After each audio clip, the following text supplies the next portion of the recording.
So I was catching Andrew with this a lot yesterday. So I was like, what are you doing there, right? So what I'm doing with my hands here is really about making sure that his hand doesn't grab my wrist. Like that. I really don't want this. It's a very bad day for him. So if he is trying to pass the lapel or something, this hand here will stay right in tight against my cheek. Because a lot of the time there's a battle as to who's going to be on top with this arm. Like that, right? And whether he can pass the lapel across to pass to his hand. So this hand's going to sit in very close to my neck, super tight. So, because whoever's on top here, yeah, so if now he wants to pass the lapel over and do that, with my hand on the inside, do it, pass it over, get it tight. It's never going to be a super tight grip.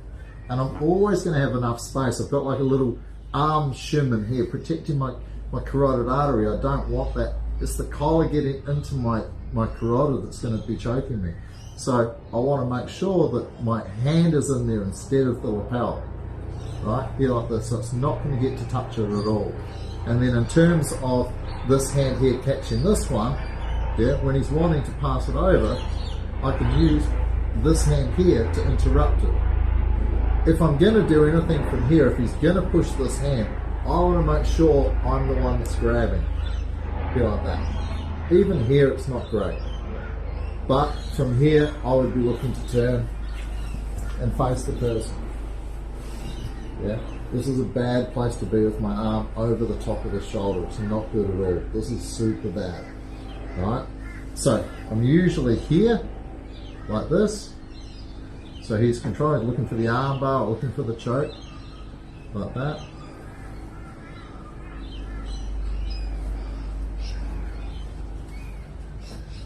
Super difficult to organise things from here because there's no space. He's not getting under this arm. If he goes under there, then I'm going to have to turn and move and readjust. But from here, if I want to turn, and my feet are like the defensive feet we've been learning all day, he's trying to roll me onto my stomach. He's trying to push me over, and having this foot there is stopping him.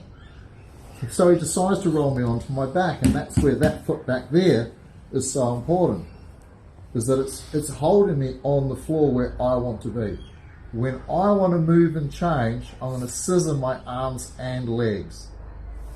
There. Alright, so I've got to get the wrist. This hand is going to be a sweeping. Once I make sure that his left foot under my body is not going to poke through there. So I can turn, clean the space behind me, and turn in front and then switch out if I want. Because the person behind me, do what you're doing this morning with the, so put your left shin along my there like that. So what he wants, we'll turn and face them so they can see the foot come through. So when I'm here like this, what he's looking for is his left foot is on the other side of my body. He should be on his right foot there. So you're putting pressure on the floor between your right foot and this elbow. So you're going to create like a little pendulum. So your left leg will be light. If I go to move, as I lift this hip, his hand's usually under there, feeling my hip. So as I lift, his left foot can shoot straight through. And he's already got one hook for back mount. So that's why when I'm turning, go back.